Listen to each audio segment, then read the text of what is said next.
परमात्मा ने कहा धर्मदास जी से कि धर्मदास इसने मेरे से वचन लिया हुआ है कि सतयुग त्रेता द्वापर में जीव थोड़े ले जाना और कलयुग में जब बिचली पीढ़ी आवेगी उस समय मैं आऊँगा। प्रथम चरण तो होगा कलयुग का जब मैं मगर से सह शरीर जाऊँगा। उसके बाद फिर बिचली पीढ़ी शुरू होगी 1920वीं सदी के उत्तरार्ध में। 20वीं सदी कौन सी है? ये 1900 से स्टार्ट 1901 से स्टार्ट होगी 20वीं सदी। और उत्तरार्ध कौन सा है? 1950 के बाद उत्तरार्ध शुरू हो जाता है। 1951 में दास का जन्म हुआ और उसके बाद ये बिचली पीढ़ी शुरू होगी। अब ये यहाँ से शुरू है बिचली पीढ़ी। 1947 में भारत आज़ाद हुआ। उससे पहले भारत में शिक्षा नाम नहीं था। 1947 के बाद जब दास 7-8 वर्ष का हुआ तो शिक्षा का सूर्य उदय हो रहा था। हमारे सतर की हमारी बहनें थी, उनको पढ़ाया नहीं जाता था। हमारी छोटी बहन थी जो सबसे लास्ट, उसको शिक्षा की फिर अलाउड हुआ धीरे धीरे, नहीं तो हम इतने शिक्षा के गुण से अपरिचित थे। तो फिर देखते ही देखते अब बाढ़ आ गई शिक्षा की, परमात्मा ने लानी थी। अब ये चैनल नहीं थे। पहले आप देख रहे हो सन 2000 तक कोई भी ये न्यूज़ चैनल एक्स्ट्रा नहीं थे और ना ही कोई ये आध्यात्मिक चैनल थे। ये परमात्मा ने दया बख्शी और स्वयं अपनी बुद्धि देकर अपने सतर से जीव से यूँ काम करवाया है ताकि मेरे बच्चे घर बैठे सत्संग सुना करेंगे। मोबाइल बनवा दिए हैं। पहले तो एक टेप था, बिजली चली जाते रहे, जा बैठे जाओ बैठा रहो, 1 घंटे में आओ, इतना और काम हो जा, वो असली समय बर्बाद हो जा जब समय था फुर्सत का। तो ऐसी दया बख्शी परमात्मा ने, जेब में डालो, कान में लगाओ और सुनते रहो और काम भी करते रहो, मंत्र जाप करते रहो। और ये शिक्षा ये परमाणु बम बनाने खातिर ना दी थी, ये नॉलेज इसलिए दिया था। ये तो अपने साथ खरीद ली इन्होंने परमाणु बम बना के। और क्या की खातिर? एक पृथ्वी के टुकड़े पर कट कट मर गई दुनिया। महाभारत हो गया, लाखों मर गई, या पृथ्वी यहीं रहेगी। यही एकड़ ज़मीन, ये किले ज़मीन आपको दिखाई देते हैं। अरबों खरबों व्यक्ति रजिस्ट्री करा लट्ठम लट्ठा होकर मर गए, यही नौके नो यहीं रह गए, वो चले गए कि तक कुत्ते गधे की योनी में। तो काहे के लिए मरे खप्पे यहाँ पर? तो अब प्रसंग आ गया कि जैसे सतयुग त्रेता द्वापर में ये वो प्राणी जन्म लेंगे जो ईब भक्ति से पार नहीं हो पाएंगे और कमाई इनकी खूब हो जाएगी किसी कारण से, और कुछ भी कारण बने उनका दुर्भाग्य उदय होगा, वो पार नहीं हो पाएंगे। लेकिन इतने दयालु है परमात्मा, अब फिर इतनी भक्ति करा दी इनकी, 3-4 युग तक ये खा पी लेंगे, मर लेंगे, ये दुखी ना होंगे। अरे दुखी होंगे ये कलयुग में आके, इन फिर संभालूंगा, पार ना हो तो फिर अब अनमटी फेर है। अब देखो सतयुग में हम वैसे जिस सुख को सुख कहते हैं वो सुख नहीं है, लेकिन हम उसी को सुख मान रहे हैं। परमात्मा कहते हैं झूठे सुख को सुख है, ये मान रहा मनमोद, ये सकल जबीना काल का, कुछ मुख में कुछ कहते। अब सतयुग में जन्म होगा उन पुण्यात्माओं का जो अब भक्ति से मैच्योर कर दी जाएंगी और पार हों को ना। तो पहले ऊपर धक्के खाएंगे, कोई असंख्य युग में उसको पृथ्वी पर पटकेगा, कोई हजारों युगों में ऊपर घुमाता रहेगा, इसको कति चूस के सारे पुण्य बर्बाद करवा के फिर पृथ्वी पर पटक देगा। और पृथ्वी पर फिर इसके पिछले पद होंगे तो सतयुग में जन्म देना पड़ेगा इसको।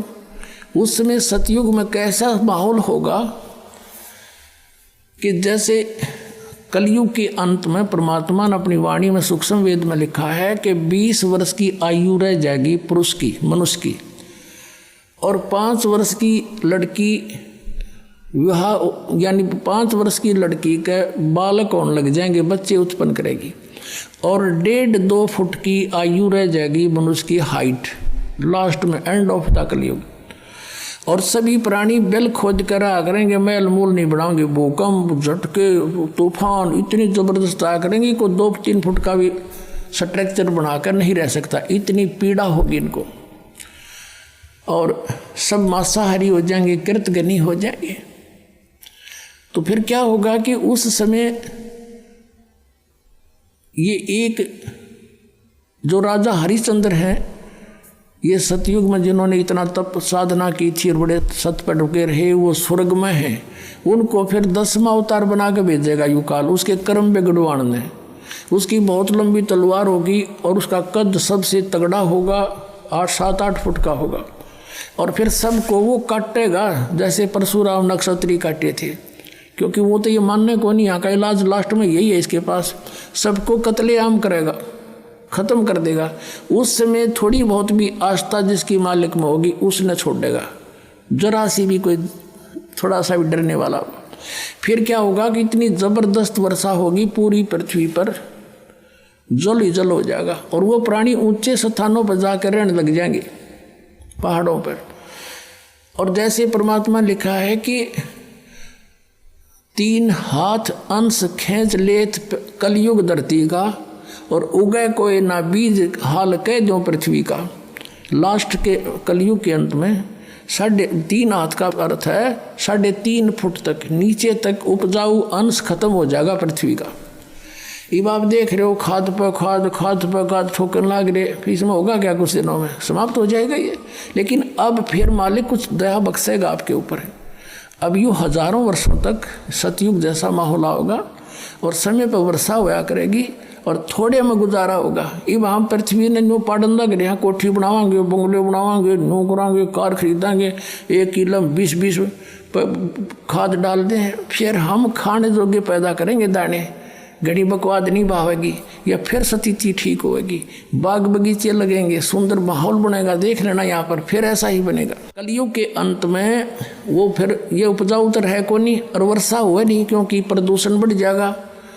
तो उसमें बूंद इसी पड़ा करेंगी जैसे ओस गिरती है, बस, इससे अधिक नहीं। फिर होगा क्या, तो फिर क्या होगा, ये वर्षा जब होगी पानी हो जाएगा, जल पूरी पृथ्वी पर हजारों वर्षों तक खड़ा रहेगा। फिर वो धीरे धीरे सूखेगा और वो जमीन में सोख होगा। जमीन के अंदर का जो जहर है, जो अनउपजाऊ कर दिया जिसने, वो सारा ऊपर आओगा बाहर, वो ऊपर आकर वाष्प हो जाएगा।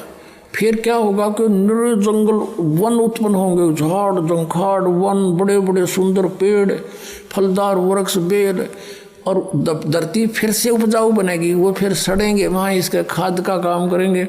और जब फिर ये सतयुग के प्राणी उत्पन्न होंगे, जब वातावरण में बहुत शुद्धता होगी और वृक्षों के अंदर एक विशेष गुण है, वो कार्बन डाइऑक्साइड को ग्रहण कर लेते हैं, ऑक्सीजन छोड़ देते हैं, तो पूरे ऑक्सीजन बढ़ जाएगा।